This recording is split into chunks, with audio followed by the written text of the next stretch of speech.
9.13 부동산 대책이 발표된 이후 이른바 세금 폭탄 논란이 불거지고 있습니다. 그런데 보유세 부담은 정부가 집값이 급등한 지역의 공시가격에 적극적으로 반영하기로 한 시세 상승분이 얼마나 될지가 좌우할 것으로 보입니다. 강진원 기자입니다. 주택 보유세는 집을 가진 모든 사람에게 부과하는 재산세와 고가주택에 추가로 매기는 종합부동산세로 구성돼 있습니다.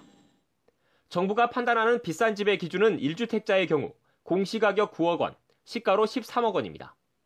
세금을 매길 때 기준이 되는 공시가격이 시가의 70% 선입니다.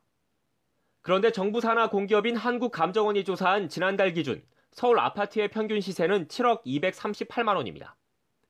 비싼 집부터 저렴한 집까지 순서대로 나열했을 때 한가운데 있는 집값, 중위 가격도 7억 원이 안 됩니다.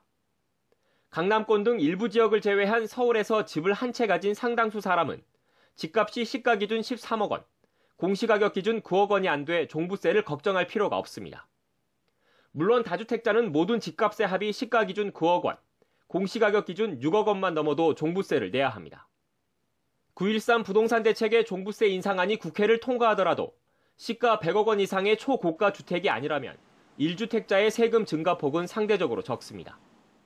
시가 18억 원짜리 아파트의 종부세는 94만 원에서 104만 원으로 24억 원 가까운 아파트는 187만 원에서 293만 원으로 늘어납니다. 각각 10만 원과 106만 원입니다.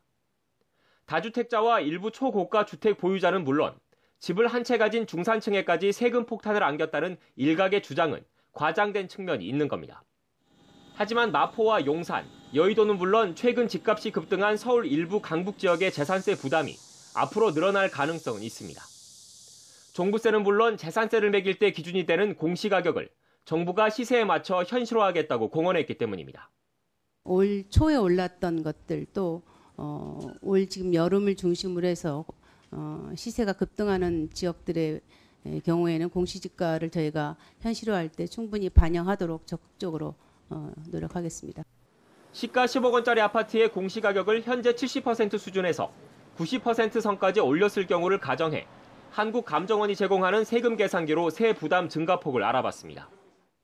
185만 원인 재산세 총 납부 세액이 260만 원으로 40% 이상인 75만 원 늘어납니다. 공시가격이 9억 원이 넘으면 1주택자의 경우 추가로 종부세도 내야 합니다. 정부는 공시가격을 현실화하겠다는 방침에 따라 어느 지역, 어느 가격대 주택 공시가를 얼마나 올릴지 등 구체적인 사항을 고심하는 것으로 알려졌습니다. YTN 강진원입니다.